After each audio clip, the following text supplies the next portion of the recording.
Hey everybody, welcome back to Bantha Fodder, episode 23. I'm Mike Kamate. I'm Jacob Tender. And we're back with part 2 of our, what are we calling this one? Like our October or fall fan edit festival? Fantastic fan film fantasy. Okay, I like fantasy better. Fantasia? Yeah, we're watching fan edits. We're watching 2 fan edits, and that's... and calling it a festival, a fantasy. And last episode we covered Heir to the Force. Is that what it's called? Yeah. Last time we reviewed Heir to the Force, Force Awakens edit, that I think we actually named correctly twice in that episode. No, that was bad. I mean, to be fair, in the Star Wars universe, like everything is something to the something or something of the something. So I called it Heir to the Jedi. That's what I called it. I think I called it Heir of the Force, not Heir to the Force. I don't know. Sorry, my apologies to Dig. Our joined apologies to Dig for that. What should we call Dig now that we're in contact with Dig? Should we call Dig DigMod or DigModiFicaTion?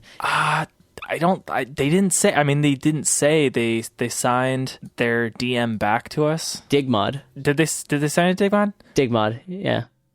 So I think that's what we're going to be referring. So DigModiFicaTion is the editor of these fan edits that have showed up on, what is it, fanedit.org? Are we allowed to say that? No, you can say that. You can't say where I actually downloaded it from. Oh, okay, I see. Got it. All right. Fanedit.org is like an awesome database of fan edits in general, not just Star Wars, but like all kinds of fan edits. OriginalTrilogy.com was a website that was originally founded around basically saying, hey, like George Lucas, can you please put out the original trilogy unedited? And from there, that's where like a bunch of these like fan edit projects started. So those are 2 really great resources, but it's not where you actually download this stuff. Ah, I see. Okay, cool. Good to know. So anyway, DigMod is kind of our subject for this next few episodes, and I'm hoping that we get a third one out of this where we get to actually talk to DigMod. We've been in touch, and it sounds like they are interested, so I'm kind of excited for that. Once we finish this one up, I think we should get some stuff prepared and send that over to him so we're not blindsiding him with notes like, why did you do this? Gotcha journalism. That's what we're known for at Bantha Fodder. Just some good old-fashioned surprise. Some gonzos over here. Yeah, we'll give him a good heads up. But look out for that. That should be fun. He's been really fun to interact with on Twitter, or they have. We still don't know their gender, which is interesting and fun. So maybe we'll figure that out next time. I don't know if they're going to request any kind of like vocal effects. Do you have any of that in your Logic toolkit, just in case? Oh, yeah, I do. I'm a master editor here. But anyway, I think I feel very self-conscious now because I know that DigMod is listening, which is very, I feel flattered, really, that DigMod would listen to us. It's really... Well, no, thank you to DigMod for kind of taking part and sharing our episode. That was really cool. I saw some incoming links coming in from FanEdit and Original Trilogy, so they've been sharing it, which is neat. So, last episode we did Heir to the Force. This time we are going to do a Rogue One edit that DigMod put together called Rise of the Rebellion. Yeah. Overall feelings, right? I mean, going into this, I think I mentioned it last week when we were talking, because I initially watched the first probably 8 minutes of Rise of the Rebellion before the stream cut out or something like that. Right. And so I switched over to the Force Awakens edit. But I was really enjoying it. Like, I knew from the first 8 minutes of this edit that I would enjoy it more, if not equal to, or if not more than the original Rogue One. That's how I felt going into it. And that was purely based off of an opening crawl, which I was not like a stickler for. Like, I was okay with it not being in Rogue One, but once it was added in, I was like, oh, this feels way better. This feels right, Yeah, no, I get that. Yeah, I had positive reactions to just about the entire thing. I thought it was a pretty good edit. I don't know if it's even worth comparing it to The Force Awakens, and maybe if it is, we'll save that for the end. But just kind of like looking at the goals of this edit and how it differed from what they were trying to achieve with The Force Awakens edit that they did.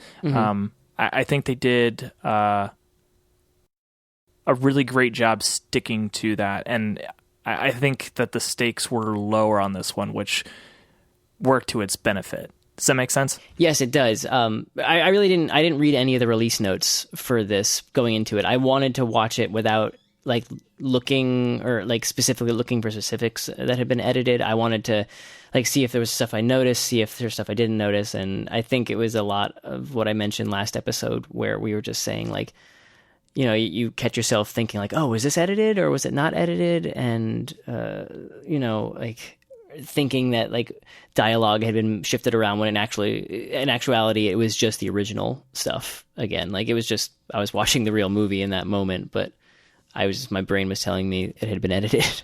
Yeah, totally. I totally get that feeling. This time through, I was kind of like, I was watching it while I was preparing these notes. So I was, you know, sort of inadvertently looking at the cuts and additions that DigMod had made while watching it, which was interesting because there was a lot of things like kind of looking through the parts that I had already watched that I totally missed, which is good, I think. So this one should be interesting because I think I'm less familiar with Rogue One to begin with. I think I've seen The Force Awakens probably like 6 or 7 times now outside of theaters. And I think Rogue One I had only watched one time before, maybe when it first hit Netflix a couple months ago. So brief synopsis. All of this stuff got sourced from fanedit.org and originaltrilogy.com. I kind of made some highlights to distill down exactly what it is that they were trying to achieve. Primarily, Rise of the Rebellion seeks to restore heroes to the movie by slightly shifting their motivations and actions to produce a story that is filled with brave heroes and less distractions. They considered this release a light fan fix rather than a fan edit, and I don't really know the semantics of what that means, but I think basically, you know, it's just minor tweaks. You're not adding a whole lot, you're not taking out a whole lot, it's not drastically reducing length. It's just sort of switching up maybe the order of things or kind of pulling out tiny things here and there that focus the movie towards a certain goal. That's kind of like the gist of it. And to do this, their objectives were to add a crawl, remove the planet cards, rescore a couple of scenes here and there, and then kind of change the characters up a little bit. And this is where I think it really got interesting. He wanted to make Chirrut less kung fu, Bodhi more calm and a little more confident, and he wanted to make Cassian's demons internal, as well as reducing Saw Gerrera to more of like a Lor San Tekka kind of character. That's the old man at the beginning of The Force Awakens that gets a lightsaber through the body. Yep, that's the guy. Okay, just making sure everybody's keeping up with us at home. So that was that. I think the only other thing that I think I need to add to this top of this is that there are 2 versions of this edit out there.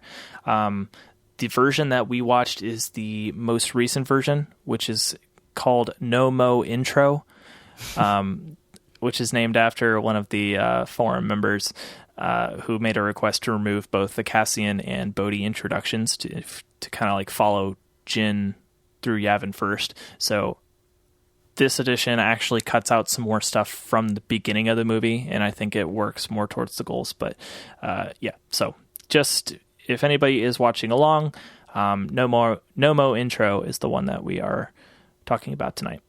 Cool.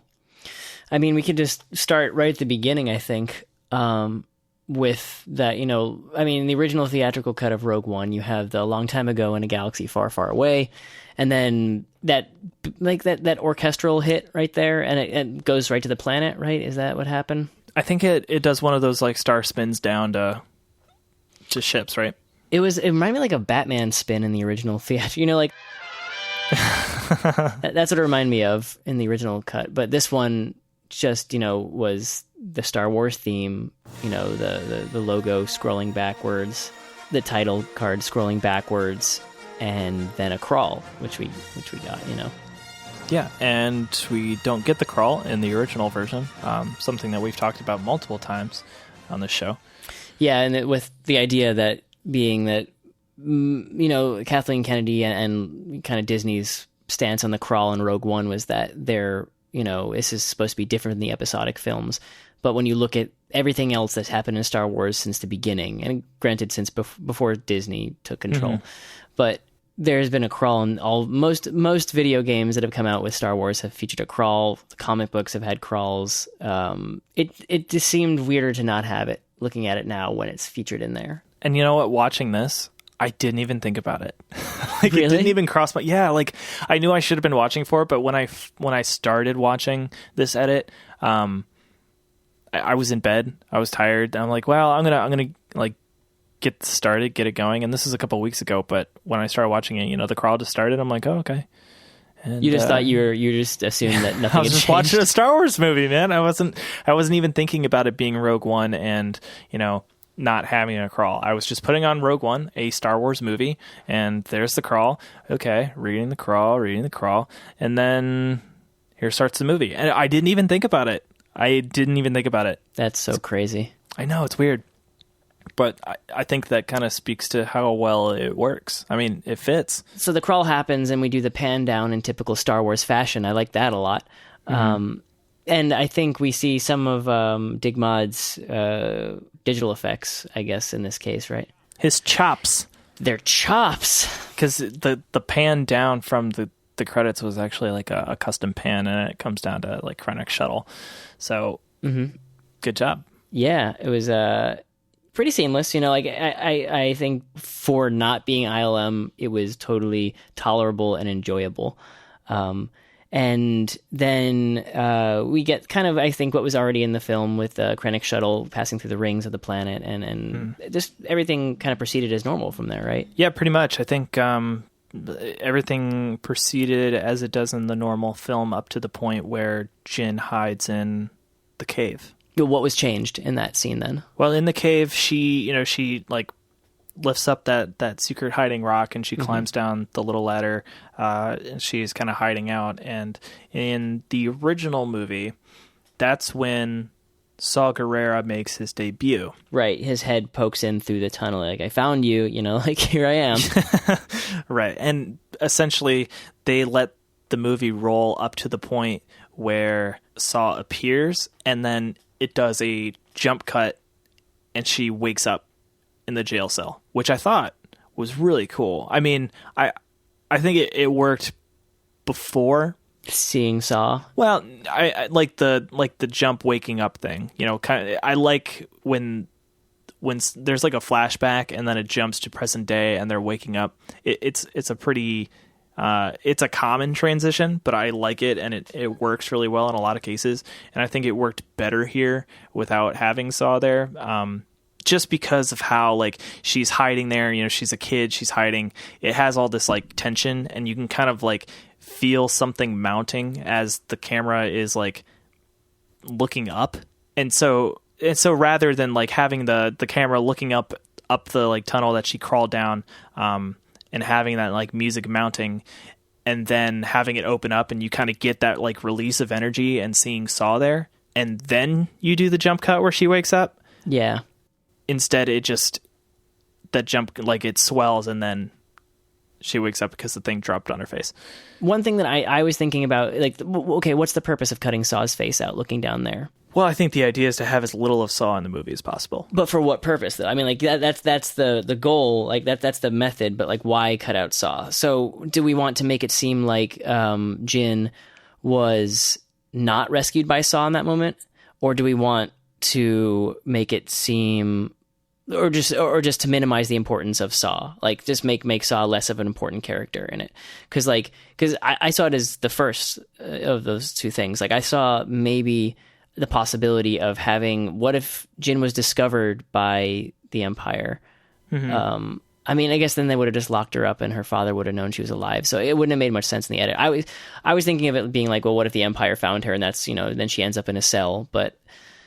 It's difficult because, again, we're working with we're working with fixed source material here, so you can't make these story changes, because if you make it so the Empire found Jyn in that cell and not Saw, then what are you going to do with all of the scenes later when we're talking about how Jen was like frolicking with Saw, you know, like going off on missions and rebellion stuff, you know. Well, that's why I think it doesn't matter that you know, that DigMod could take that out of this particular scene, because when you see Saw later, you get that little bit of background, and essentially you get everything that you need from Saw's character as it pertains to this movie in that scene. You don't need him in the flashback. You don't need him saying peekaboo. Like you get later on that she was kind of like taken in by Saw at some point and then abandoned. Like all of the I guess like all of the ties and all of the emotional connections between these two characters get explained at that point. So everything is let out. Like, I was with you. You were the best I had in my group. You abandoned me. We kind of had to. Like, you were fine. You were going to be safe. Like, all of that is explained later on in the movie. Didn't need to be there early on. So that's why I think it works. And I think that the edit kind of... editing him out and then also editing out the Cassian and Bodhi scenes also. I think that's probably how it was laid out in the original movie. I can't recall, but anyway, going from the cave to her waking up in the cell, I think that really worked. Right. Yeah, I agree. What was next? I guess title cards, because I think there was one of those in that scene. I think the first one was in that scene where we kind of meet Cassian Andor in the original film, right? Mm-hmm. Okay, so it kind of gives that title card on like what planet they're on, and like these were not necessary. I remember thinking that in the theater when I first saw the movie. I'm like, that's kind of weird, right? It made me think of Guardians of the Galaxy, you know, when they go to the different locations there and different planets, and they have to give title cards for each location. It's a bit much. It's kind of on the nose, because like, I mean, in Guardians, I really don't think it's necessary. I mean, maybe some people are as nerdy about Guardians of the Galaxy as people are about Star Wars, and they want to know what all the planet titles are called and like know where everything takes place. But in Star Wars, that works because it's just kind of slipped in there. We're not, you know, you're not like pushing it in anybody's face that, you know, this is Sullust.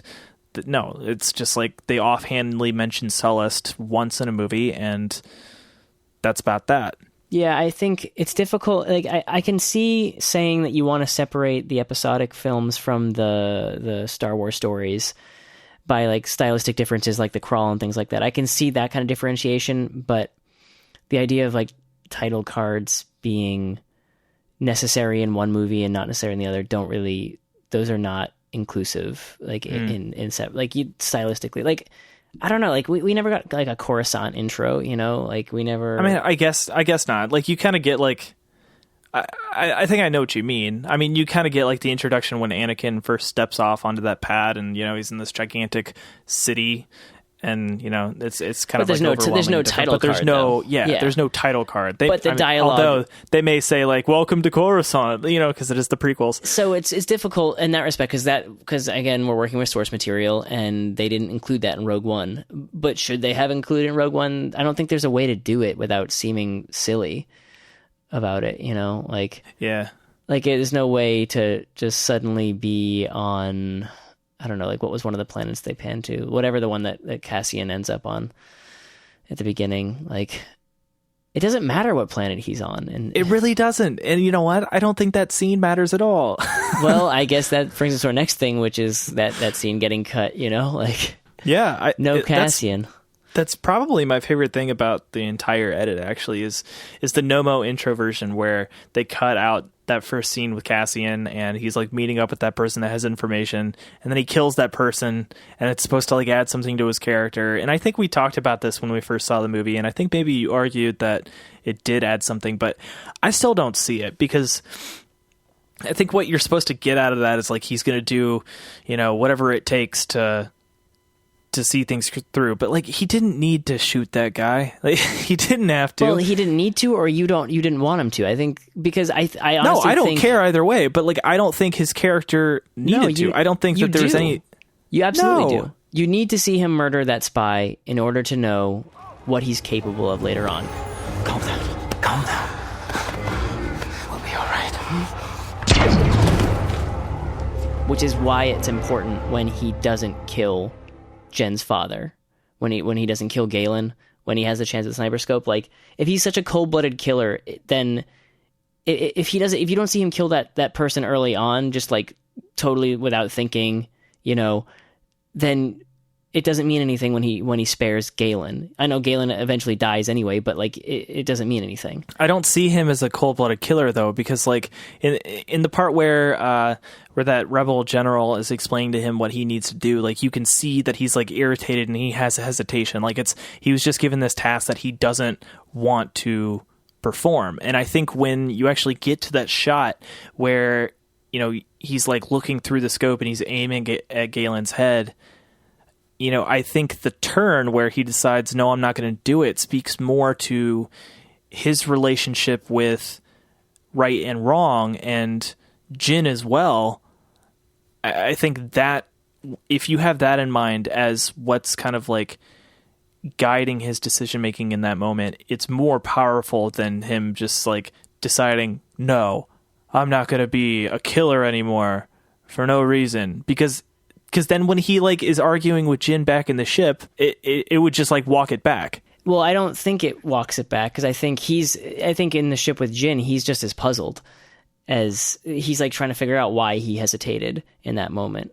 I think he's recounting all the things, like the fighting he's done. Like someone who started fighting when he was a child shouldn't have a problem pulling the trigger after he's given those orders. And that's what I think the real issue is here, is that there's a problem with the source material, which I've kind of held that contention since I saw Rogue One, is that like, and I think many other critics of this, much more steam than myself, have been upset with the characterization of a lot of these people, because like, I think it would have made way more sense to make Cassian a dick the whole time, like an unlikable dick is kind of what I wrote in my notes. Like that's what Cassian should have been in Rogue One, which would have made his actions at the end of the film where he decides to help Jin even better. So, I mean, what this relates to in the scene that we're talking about is just that, like, he needs to. I think there should be more of Cassian being non-passionate and like. Sure, I think I get what you're saying. You're saying that if given the source material that we have, because that's all we can like really talk about as it pertains to this edit,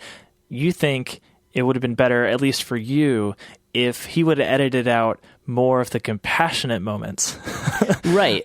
Okay, but I mean, like you're talking about, like I don't know. It depends what you get rid of. Like if you, I guess I hear what you're saying is that you can cut out the lacking of compassion, or you can cut out the conflict he feels when he's being told, and like how he's concerned about having to kill Galen. But I don't think it makes sense to make him a likable person until the very end. Otherwise, I think the moment where he doesn't shoot Galen is a big turn, and I think it's a big turn whether you have that scene in the beginning or not. I think you kind of get the feeling for who Cassian is, because he's goal oriented. He's there to do a job. He's not very really. much like. That's how why don't you think so? Well, because what else do you see him do besides that? Like Rogue One is lacking severely in character motivation and just characters in general. But well, it's not lacking in characters. It's lacking in like character exposition, because there are so many characters. Those are plot devices. Those aren't characters. Like that's what he is. And when you take away things that like make him a certain type of human, like. Like it's good that he shows compassion, but there needs to be a transformation in that character for me to care about them. And that's why I think that murder in the beginning is so important, because you see that he's a killer. We can go back and forth on this point a lot. I think we should probably keep it moving, but I definitely see where you're coming from on that. And I want you to know that I respect your opinion and I cherish you. And don't high road me. No, I'm serious. I'm serious. I get that you can take out one or the other, and either way you have a character that is one way or the other. But I think the more interesting Cassian is the one who is a piece of shit the whole entire movie, and then comes around at the end when he sees something transformed, or like when the Force touches him in a special way on that rainy planet that I don't remember the name of. I think it's easier to take out the moments where he's a stone cold killer in this movie, just from how many scenes there are with Cassian and which ones actually need to be there for the plot. I think taking out that first scene is an easy choice, and I think it works towards DigMod's goal of making him more heroic rather than the reluctant hero, or however you would spin that. Absolutely. No, that makes sense. If you're trying to get rid of the anti-hero, if you're trying to shy away from an unlikable person as one of the main characters in your film, that makes sense to get rid of him killing somebody in the beginning. Oh, there's plenty of unlikable characters in this film. Okay, well, we'll get to those people. Next was Bodhi. The Bodhi thing that they cut, which is, I think, fine. I think everything that they cut from Bodhi was totally fine. No more Boar Gullet. I fucking hate the Boar Gullet. Boar Gullet. Boar Gullet. I mean, like, I think it's an interesting concept, but like, I think like how they used it in just like those really quick cutaway scenes to this character that we don't know or really care about yet. It was just kind of strange. Or the fact that there's no consequence to the Boar Gullet. Yeah. Yeah. There's really there's no lasting effect. We don't need Bodhi's intro because we know that they're going to find a pilot. They're looking for a pilot. So we don't need to have this guy getting escorted to find Saw Gerrera. We don't. And like the way that DigMod's version of it, where they happen upon him in the next cell, it just makes sense. Like, I didn't feel lost. Yeah. I didn't feel like, and again, you're trying to trick your brain into not recognizing characters and to being like meeting these people for the first time. But really, like, I didn't feel like it would have been that much of a stretch to just turn to the next cell and they go, "Are you the pilot?" And he just looks up. He's like, I'm the pilot. Okay. DigMod cut it right where he's kind of comes out of it. Comes back to, yeah. Which is weird enough already because the Boar Gullet was supposed to like make you crazy. Yeah, and like never come back from it. But then suddenly it takes like maybe 15 seconds for him to come back from it just by being called the pilot. So right. Who knows? Maybe the Force acted on him. Well, it changes the way that the movie kind of is set up because, you know, you kind of get these tropes in movies with lots of characters. And in some of them, you know, like this one initially, you have like your main characters and then you have these like side characters and then they like they're all like working towards this same geographic location and eventually they meet up. Whereas in this edit, you have these characters that slowly pick up more characters as they go along on their journey, on their mission. Right. And I think that is almost always better. Yeah. So yeah, they cut Bodhi, which is fine. I love Riz Ahmed to death, but his character was completely underdeveloped and really not very compelling. We talked about Saw briefly earlier. What changes do you think came to Saw's character besides being in it less? In the original movie, he's just like freaking weird. You know, he's nuts, but he's just really weird. And you still got some of that from this one, but it's definitely more of a direct conversation. He's less like distracted or like insane. He's just sort of like a eccentric, I guess. Like it makes the point that, you know, he is a rebel in a way, but he's not part of the main group. And that's kind of the end of it, which I think is as much as there needed to be. He's not so much like the psychotic that he was that in the original movie with all the Boar Gullet stuff and just his overall craziness. So I think it works better. I think it fits more with his character from the Catalyst prequel book. Overall, total improvement. I think it's tough when you try to make it, because essentially what was the goal, to make him less of a character or to make him more of like more of a mysterious character, because up through the whole movie, like, he's mentioned and, you know, like, Saw is who they need to find, but you don't really know who he is. And like, I think having that mystery in most cases is good. This is, you know, something that improved the Force Awakens edit, in my opinion, with Kylo Ren. And I think it worked for Saw here too, because I think the less you have of what they gave us for Saw, the better. Yeah, I just think like if we want Lorsan Tucker, I don't think we get that. I don't think we do either, but I don't think that they're the same. But I think but we could get that. You know, that's what I'm saying is if we want Lorsan Tucker is given to us, like, he comes into the movie, he's on screen for a total of like 5 minutes maybe, and then he's dead. You know, he's brought into our view and out of our view in 5 minutes. We get everything we need from him. And I do think Saw could be that if we made him less important to the other characters in it. You know, like, it's fine if if we can get a little bit of how Jin ran with him, But like the whole like, Did you come here to kill me? he still gets that line in this edit, doesn't he? Yeah, I think that I wish they were taking that out, because that's what I was talking about. Like, there's still a little bit of that like Right. crazy weirdo left in him. Yeah. So like he didn't need to be a crazy weirdo. He could have just been like a rebellion leader, like you see him in the Clone Wars. I guess I do like to see what war has done to this character, and like age as well, and whatever medical condition he's in. Like, it's definitely nice to see how he's degraded over time, if you're familiar with his character in the Clone Wars and Rebels. But it as far as this movie goes, I don't think it helped at all to see him nutso, if that makes any sense. No, it does. And like, one question I'm kind of looking forward to asking Dig about this particular is how he related, what he was trying to do to get him to be closer to Laura Santeca, because really what you have is you have two older people that are somehow tied in with the rebellion. They have their own little communities, and they have like digital information that's important to the plan. And I think as far as the connections between those two characters go, that's it. Those are really the only similarities. I don't know if DigMod was trying to go for kind of like the more sane and wizened version of this character that could possibly exist in some other universe, but I don't think it got there. But I do think it kind of brought the character to a closer level of sanity that I'm comfortable with. Got it. Yeah. A little side note here, another Rogue One kind of question. What was Saw going to do with Galen's message? Yeah, that's a good question. He's just like, oh, I have this. I have this really important thing that describes exactly what's going on in the Empire. I mean, I get that Saw is like a super paranoid person and probably doesn't want to leave Jeddah and is kind of just doing what he can for the city. But like, is he just going to sit on this thing? Like...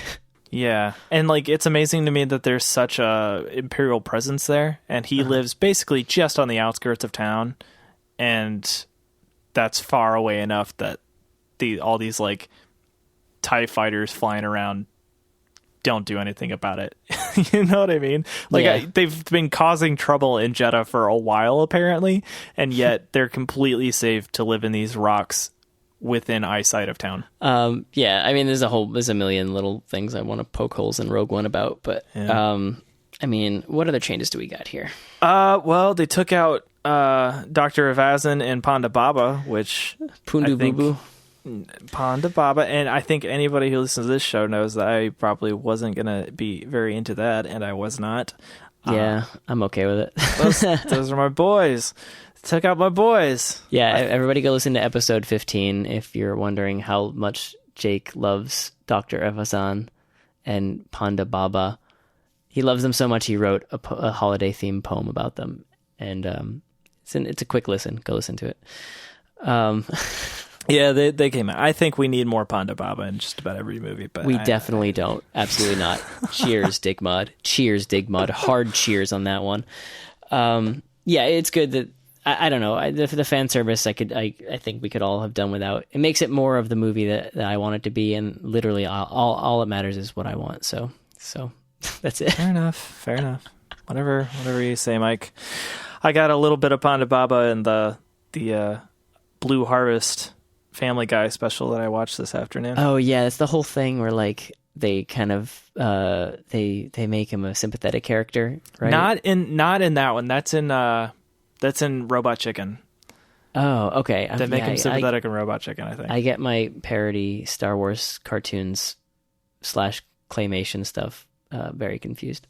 It's okay. In every single one of those Family Guy specials, they talk about Seth Green for like 5 or 6 minutes.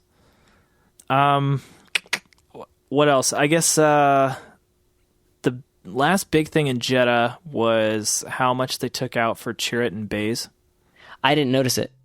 Yeah, I didn't notice it, and it's awesome. I definitely felt like there was less of them. I sensed something different from what I'd seen originally, like the amount of time that I was getting with these characters, but I didn't feel like I was missing anything. Yeah, I mean, I think they just kind of took out some of the cheese. Maybe not enough, because really, like, look, I know I know that these actors are very good, but like really, I'm surprised that they put to print the takes that they did. Are you talking about like the "Are you kidding me" line? Well, no, they took that out, but I mean, like, I like even the lines that were left in this thing, like No Jedi here anymore.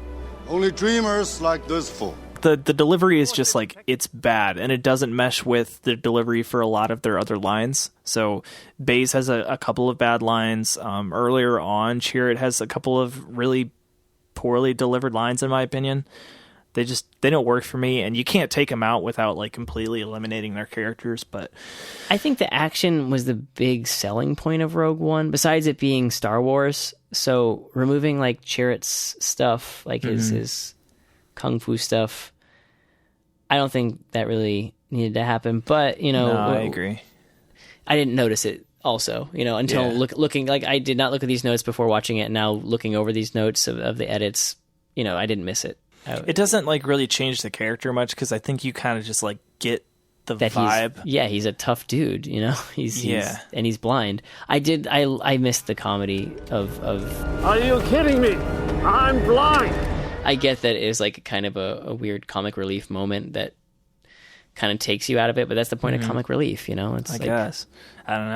I was fine with that one, but I get what you mean. Like I was listening for that one. That was like the one thing I was like, okay, this is definitely not going to be in here and it certainly wasn't. Is this right about the time we meet Vader? That's a little bit later on. I did want to just mention like the color corrections throughout the movie. Sure. There is a little bit of that with Vader, but like we talked about Tarkin before. In that scene, that's the first time we get to see some of the color correction that DigMod did for this movie. Yeah. And I don't know. Did you notice anything? I didn't. No, but I'm also colorblind, so it doesn't really help in these scenarios. Where does yellow fall in your colorblind? I can see I can see most colors. It's just red and green. It's like the most boring. I guess you could call it the most common form of color blindness. It's just like red and green. If you put them on a spectrum, they look very similar, and grays look pink and green. And like my gray watch band right now, like I've just found out it was gray. I thought it was green. Wow, that's so interesting. That's just what it is. It's really boring. I'll never get bored of you telling me. It's not even cool at all. It's not even like it's barely affects me at all in daily life. Driving at night. Don't drive with me in a car at night. Or you can drive if we're ever driving in a car at night together. You don't drive the van when you're on tour? I do. I am the sole driver, but I don't tell anybody that I can't tell a red light from a yellow light at night.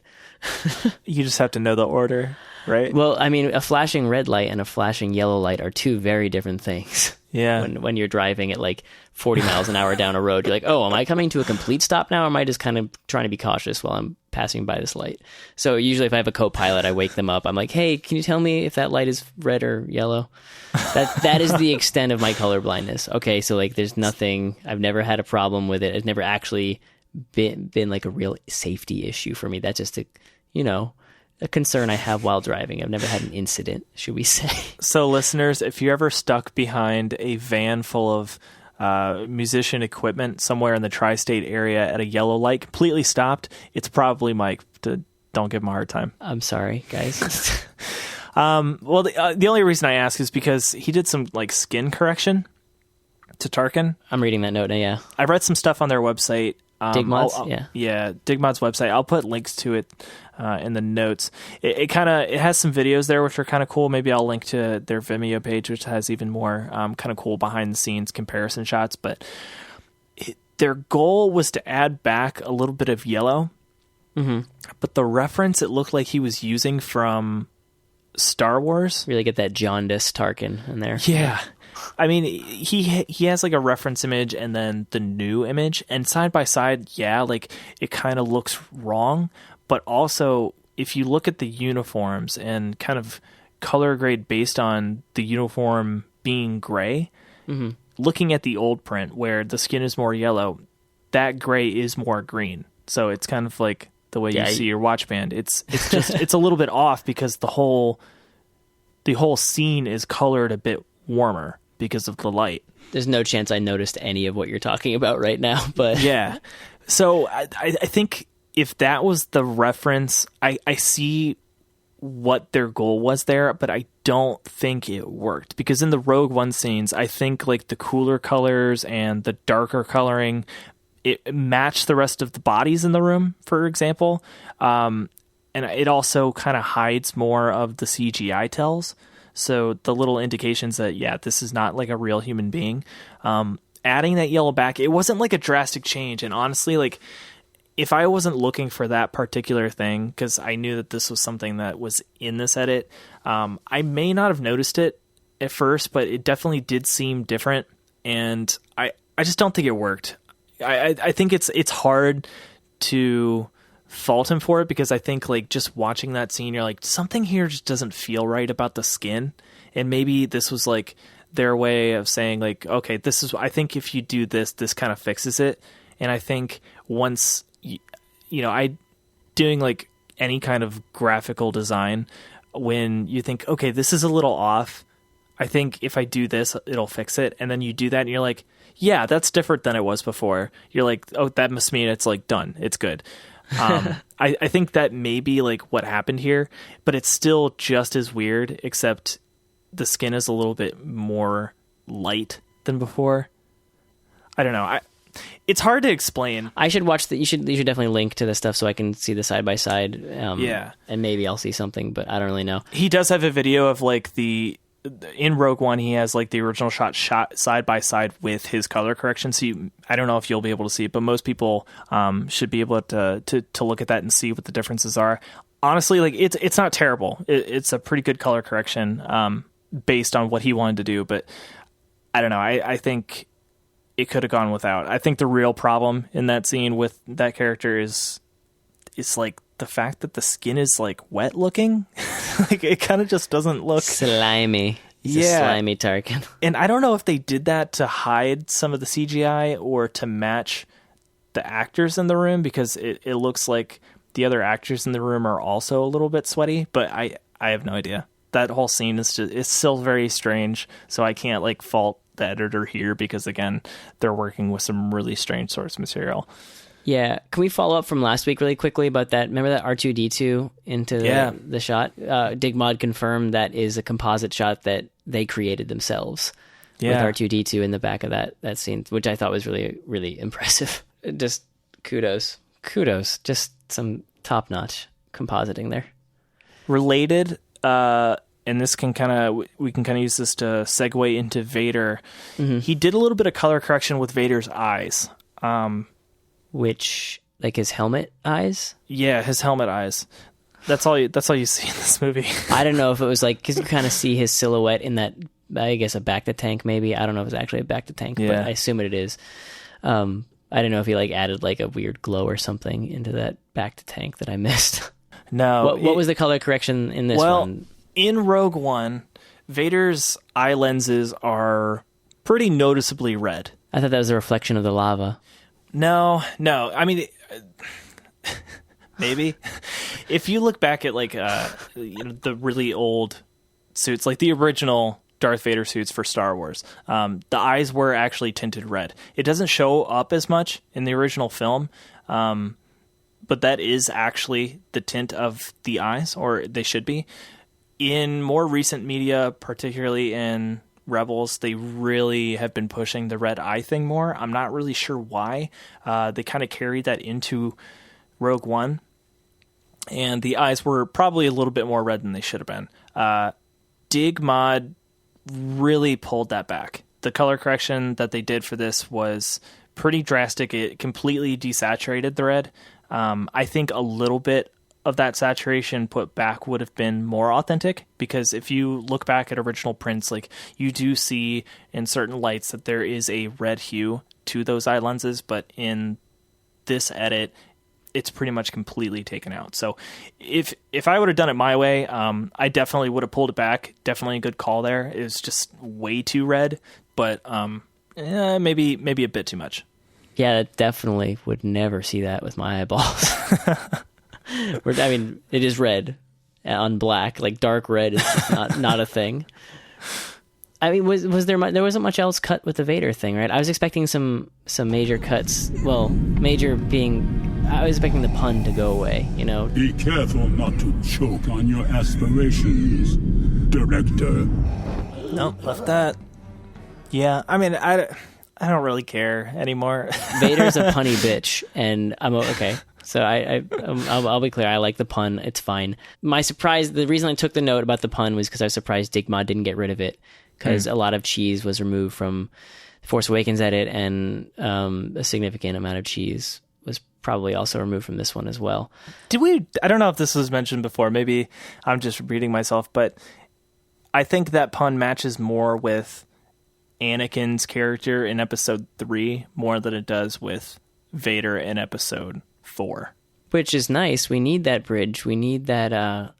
We need the missing link between Darth Vader and Anakin Skywalker, and it definitely doesn't come. It bridges stuff very well. I think it bridges the person's character, even if Darth Vader's voice was even lower in Rogue One. They couldn't have pitched it up a little bit. Maybe I bet they did.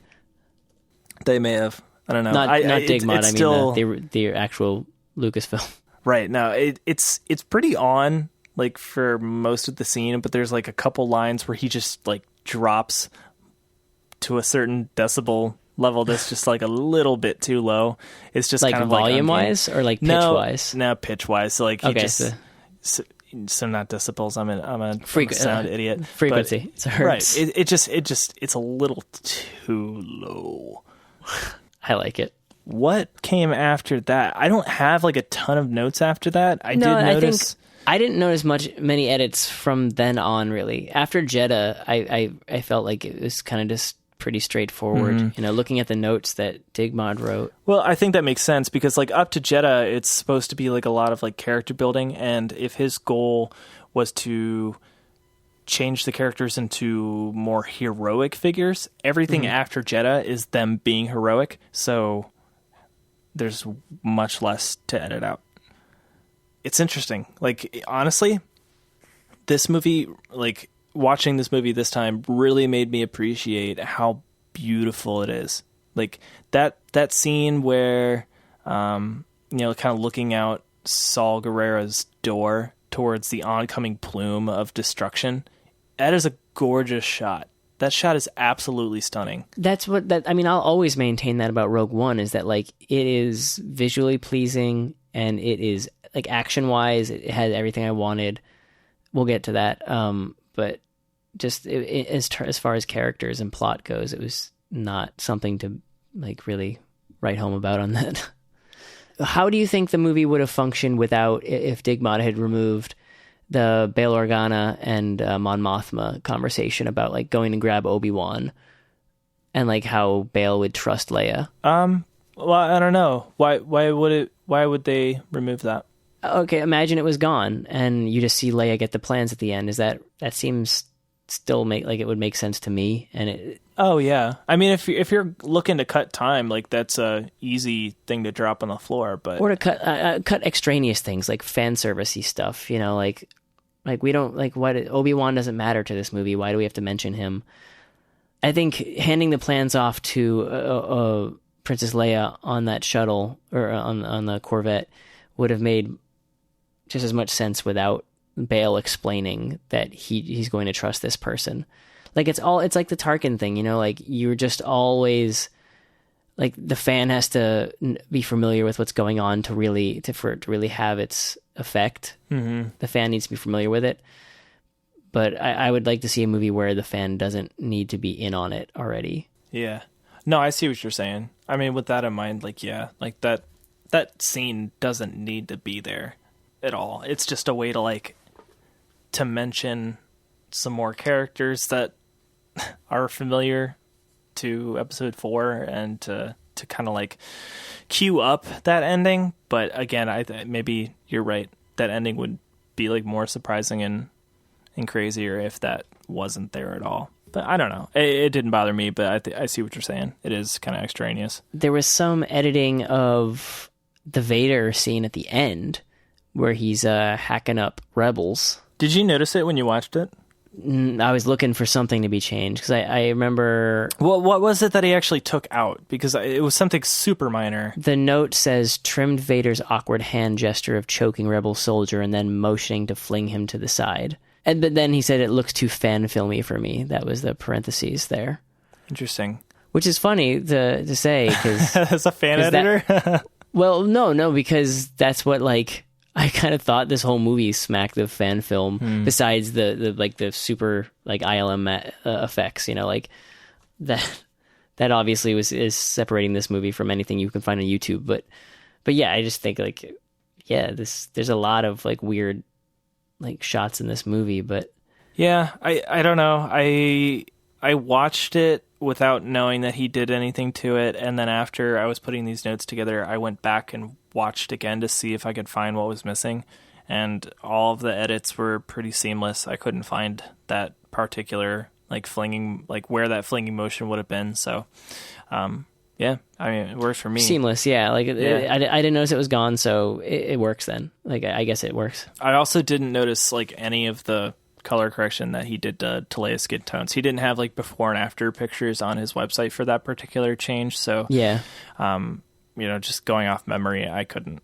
tell you, but it looked fine. Yeah, and I think that's really it. Like the third act went largely unchanged. The biggest one I noticed was actually a change in the score. I wondered if you would actually notice this, because like this is actually kind of a big change for the audio of the film, because in Heir to the Force, Dig used a bunch of Force Unleashed. Yeah, Force Unleashed like music, like stuff from the soundtrack, used that in the background, but it was usually in shots that didn't already have a score, or it was something that didn't have like speaking over top, so he was able to just kind of like dub that in.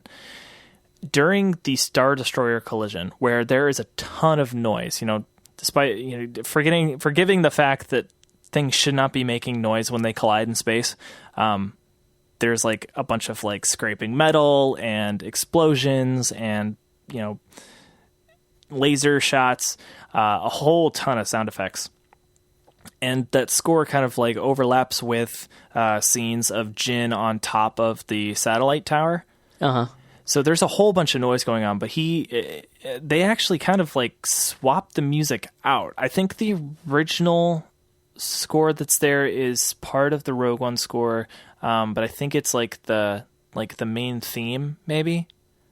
I'm not entirely sure, but what he did was he actually added in the Rebel theme, Giacchino's Rebel theme.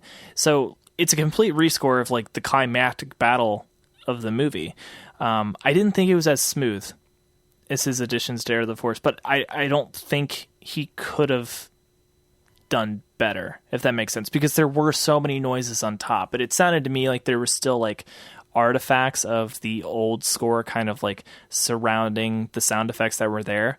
I would love to find out what he actually did to achieve what he did, but I could definitely notice that there was something off about the sound during that particular part of the movie. I was probably looking for it again, so if I noticed anything, it was only because I was trying to pay attention to it, but it didn't seem offensive to me in any way. Like I think I probably enjoyed it more. I don't know. I just think that last act of the movie is like such a strong thing like happening. It's where like I feel like that last act colors a lot of people's perception about the movie. Like when people look back and talk about how Rogue One is one of their favorite Star Wars films, I feel like it's that last act that they're thinking of. They're reminiscing on the action. Like those starfighter scenes are like probably just as gratifying as the ones at the end of Return of the Jedi. Like I love those starfighter scenes at the end of that movie, and I think these ones are right up there with it. And seeing like the push and pull of the battle, where like the rebels like are on top for a little while at the beginning, and then the Empire starts to strike back, so to speak, during the battle, and the rebels eventually prevail, and that is what I think, and like the image of like Cassian coming back, after you thought he was like gunned down in that big shaft, and the final image of Jyn and Cassian dying on the beach, I think is like a super emotional moment for a lot of people, like it's something that could bring a lot of viewers to tears, even though we don't know, like I think the characterization is pretty weak, and to care that much about characters is a stretch. It's still a really powerful image, these two characters accepting their deaths on a beach, watching the world end around them. It's It's romantic in a weird way. And that's what I think people are taking away from this movie. I think the first 2 acts are largely useless once that third act rolls around. It's just like, I could have watched a 35-40 minute sequence on that last, like, the film could have been like 40 minutes long, and just that last act, and I probably would have just taken as much away from the film as I did. I would have been less angry. I think you're right. That the last third of that movie is super, super strong.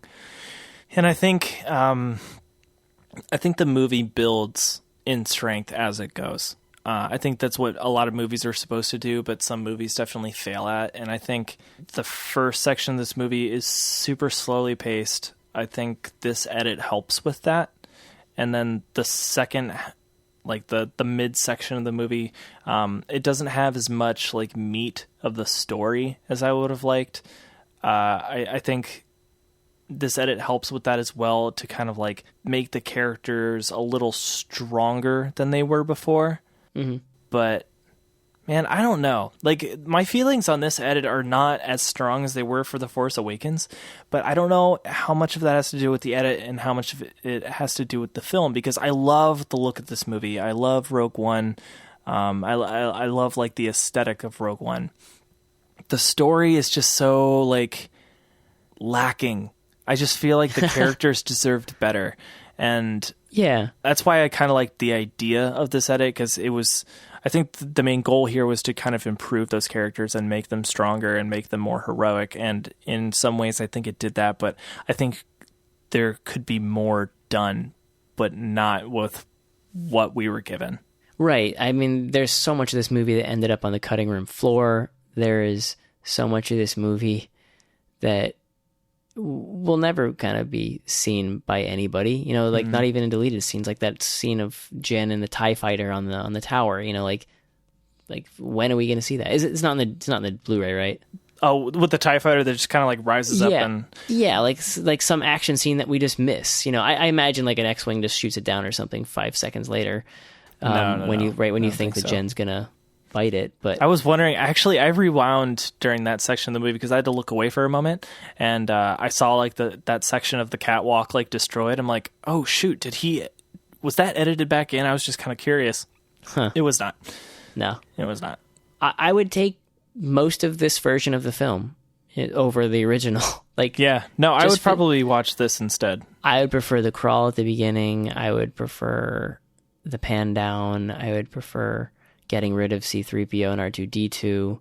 I would prefer getting rid of Ponda Baba. I would just prefer it to be more independent, but also dependent. It's funny because I'm like, I want it to be independent of the Star Wars franchise, but I want to give it a crawl and opening titles and the Star Wars theme. I want it all, you know, like none of my critique makes sense. I get it. But yeah, I would take this pretty much over the original cut for the most part. I think so too. It's a strong edit.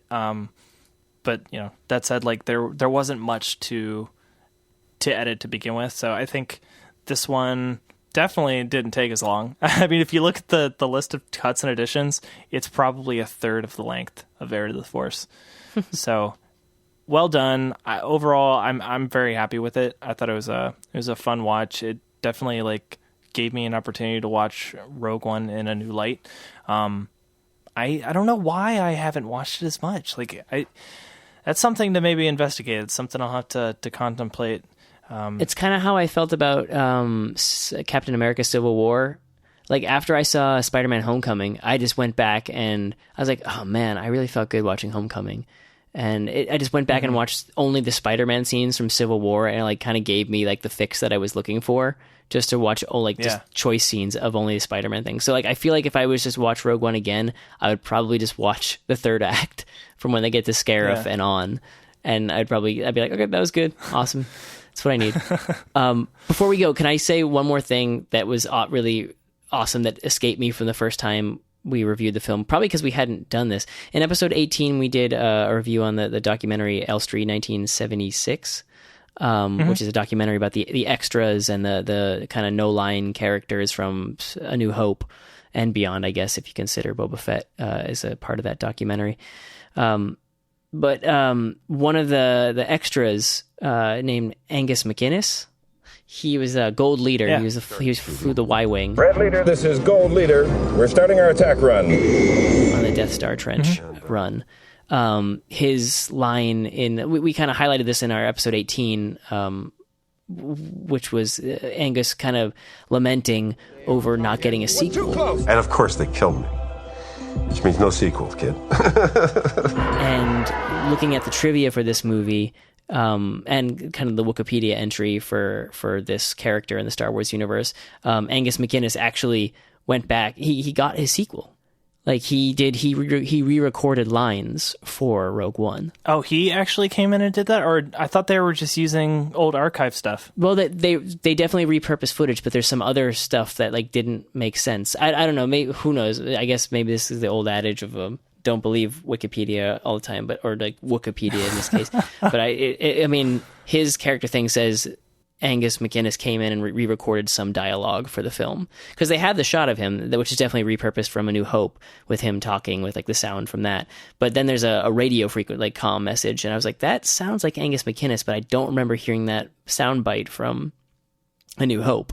So it kind of made me happy. And even if he didn't come back and record dialogue, I felt like this is the sequel, probably that he deserved. I mean, as an extra, because like my whole point during that review of that documentary was that Angus McInnes, like he served his function as an extra in that film. He went in there, died, showed the stakes, and there's really like, why would I get that you want a sequel, but that character is done, like that character needed to die. That's who you were cast as. So, but he got it. He got another film, and I was psyched for that. Well, good for him. Yeah, totally. I doubt that's going to make him any like less grumpy than he was in that documentary, but he seemed the most jaded of all of them. Yeah, definitely he did. Everybody else was very enthusiastic. He was bitter. He was bitter, but it's okay. I'm glad he got it. Do you have anything else you want to add, Jacob? No, I mean, this was fun. I'm looking forward to talking to DigMod. We're gonna have to put some work in to put in some, to ask some questions. So anybody listening to this, if you have any questions about these edits in particular, or just like the struggles that people have in editing these films in general, I think questions on how to get started, we'd love to talk to DigMod about that kind of stuff as well. I guess frustrations, like you said. Yeah, frustrations, limitations, software. I know that DigMod was using some new software that he had not used before for this, so that's the kind of nerdy stuff that I'm going to be into. But yeah, any questions, send them our way. You can shoot it to us on Twitter at BanthaFodderFM, or we do have an email account set up, so banthafodderfm@gmail.com. We'll get it that way. Yep, you can find me at Mike Kamate on Twitter, and Jacob, you're at Jacob Tender.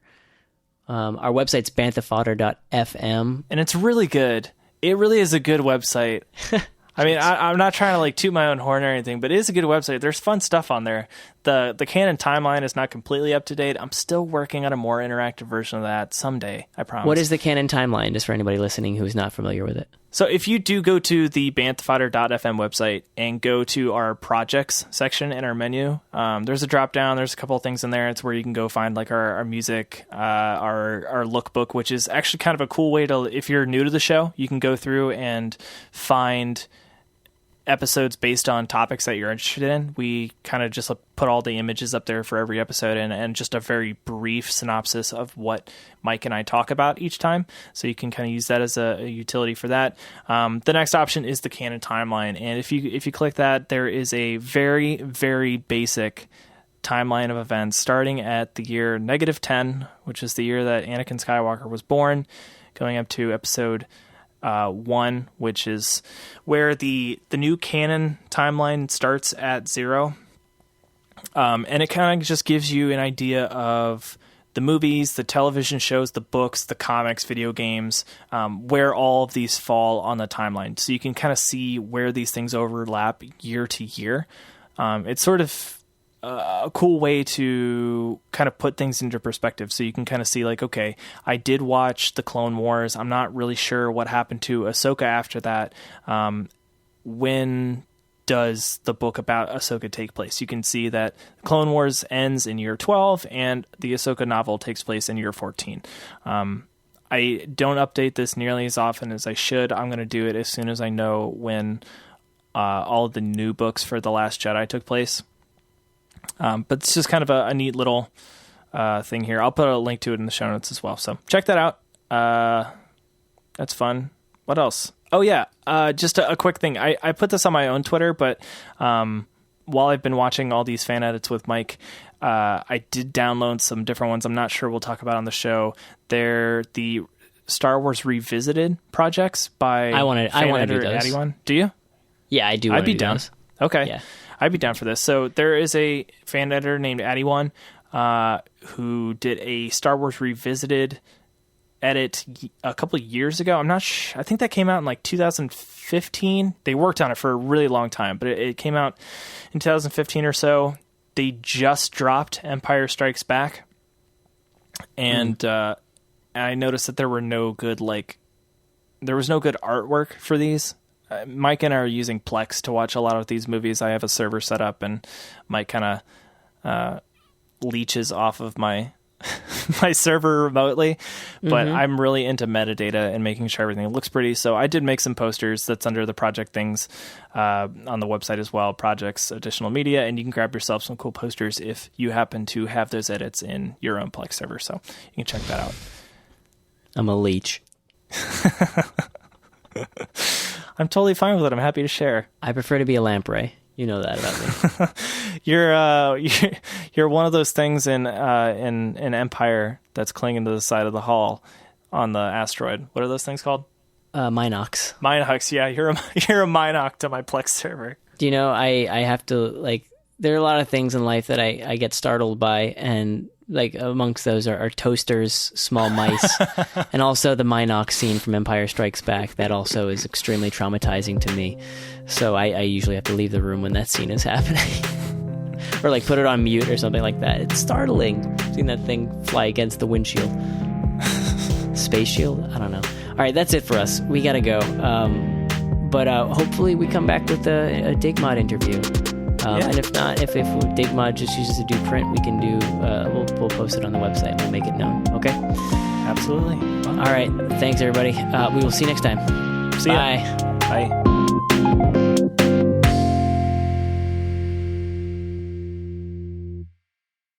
So what's the? Sorry, I think there should be more of casting being incompassionate. Is that a word? Is it non-compassionate? Hold on, I gotta look this up because I got to. I'm going to send you a dictionary for Christmas. Oh, thank you. I'm such an idiot. Uncompassionate? What the? Is that a word? This is going to be a great. It's in the dictionary. Post-theme bumper. Oh, god damn it. Anyway, he lacks compassion.